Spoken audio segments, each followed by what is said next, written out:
otherwise I had some regret. And I feel pain of discipline is less than pain of regret. Jai Jagat, dear audience, I am Shah Umar, the student coordinator of The Voices. This podcast is going to be very beneficial for all of us. In conversation, we are going to have Mr. Aryaan Tariq, who secured All India Rank 1 last year, 2022-23, in the ISC Board Examinations. Sifat Amina, the chief video editor of our team, is today going to interview him. This podcast is going to be about his timetable, the routine which he used to follow during his board examinations, and how did he manage stress. I highly advise all of you to please watch this one from the starting till the end.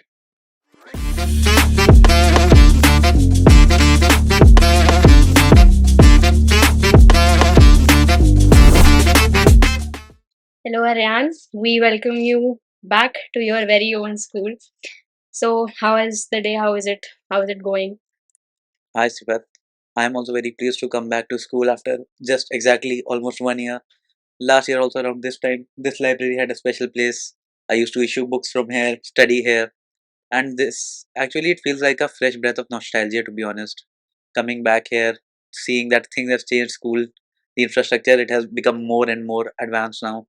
So it feels, good to come back. Even it has been just 1 year, but still it feels, that I have a connection because I'm studying here from Montessori. So that 15 years of studying here and now coming back, it feels really great, to be honest.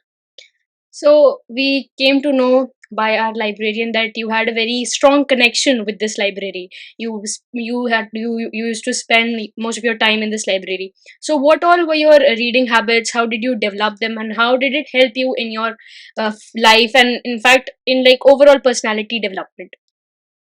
This I think is very important. Reading is something which will not only help you in your academics, but it will help you in your holistic development, because the development of a mindset and the development of the thought process happens from reading or watching some documentaries, because that is how you gain knowledge and that is how you build your opinions. I personally don't prefer documentaries because the person who is narrating it must have some of his own biases while telling the story. But while reading, we get to know the true facts on its own, so we can make our own mindset from the starting. And in academics, it obviously helped me with my English, because we had to write essays and the topics would be from anywhere, and also the grammar, to be honest, because the grammar does not have a specified syllabus. So from anywhere the questions would come, and by reading it helped me to improve my vocabulary. Okay. So we all know that you achieved an AIR last year in the board's examinations. So as we all know that it is a vast syllabus that is to be covered, how did you go about it? Like what were your strategies? What were your plans? How did you segregate your time into doing effective things and then going and writing it all down in your papers? I think the way to deal with such a vast syllabus is not to look at it as one big whole chunk. Like, you don't have to see it as a very 100 meter race that you have to complete it in one go only. You have to see it like a marathon. Like in marathon, there are different phases of a runner. First you walk slowly, then you maintain that pace throughout the medium part, and towards the end you accelerate. So I think that is what you have to do with any preparation, be it NEET, board or JE, because these are 1 year exams. You have to devote your 1 year for preparing for these exams. And for this, I use dissociative learning, which means to break down your entire syllabus into small chunks. Like, for example, when I used to study chemistry, I broke it into 3 blocks. So every block had very less chapters. So it made me improve my focus on those chapters and the key areas in those chapters. So I think dissociative learning is a very important tool. And also, I feel peers to peer learning is also very important, because when you teach some other person, it is known as a proteage effect. When you teach other person, you tend to understand the concept better, because if you have to teach someone, you have to get 100% clarity yourself, then only you will be able to teach to the other person.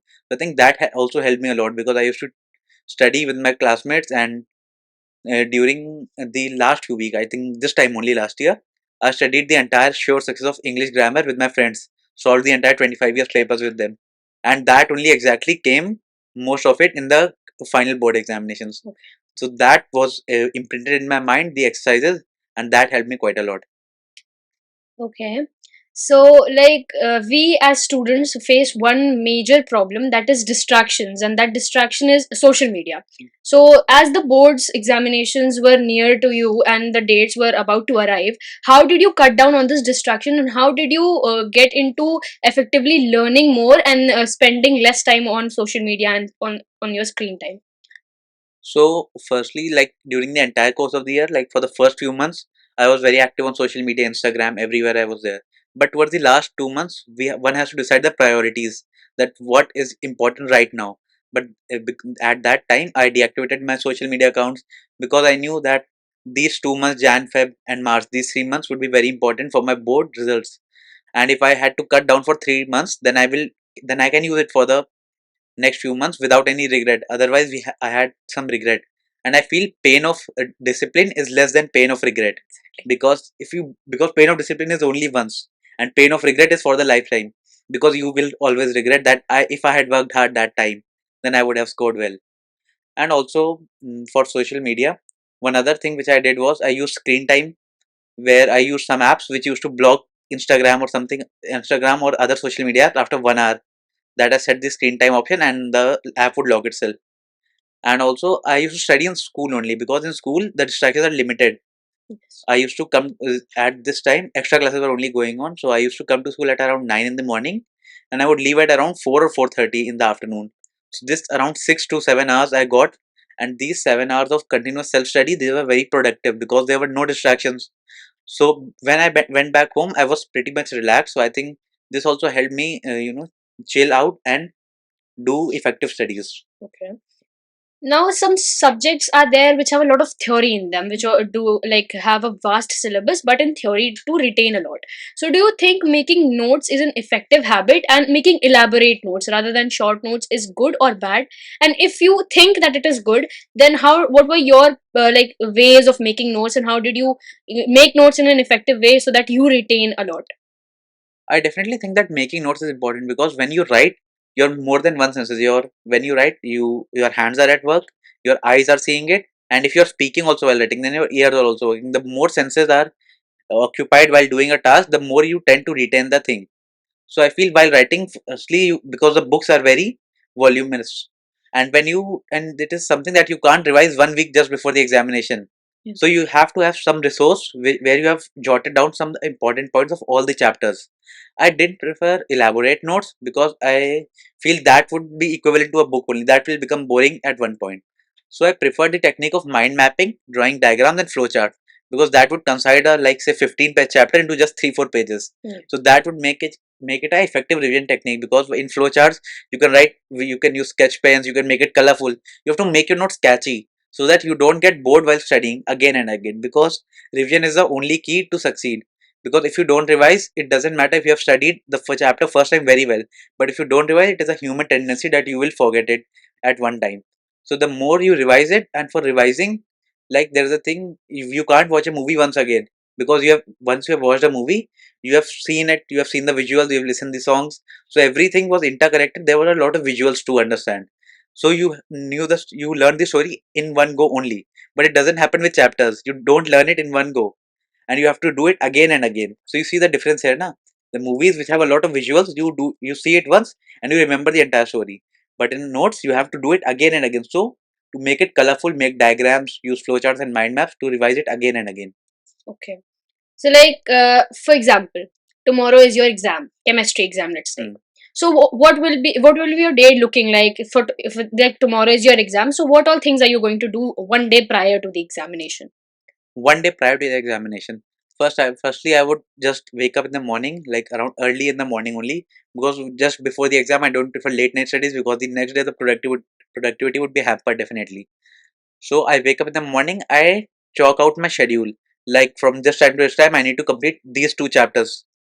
But I don't make like a schedule like 9 to 10:30. I will do breakfast and then I will do Hmm. this, then this. I will take like 9 to 12. I need to complete 2 chapters. I will decide the time according to me, but in 9 to 12, I need to get these 2 chapters done.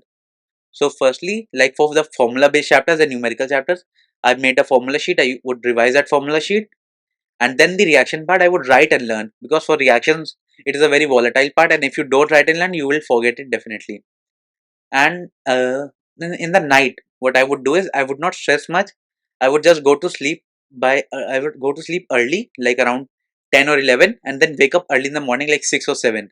And that 1 hour of revision from 7 to 8 just before the examination, that revision of the volatile topics which are extremely theoretical, there is no understanding in them, because there are some things which you only have to learn, there is nothing understanding. So that topics I would do in the morning, so that they remain fresh in my mind and I can write them in the exam. Okay. Now, what are your plans for the future, and how did you come about that you want to pursue this certain thing in this field of careers? What is your plan? My plan for future is I want to become a doctor.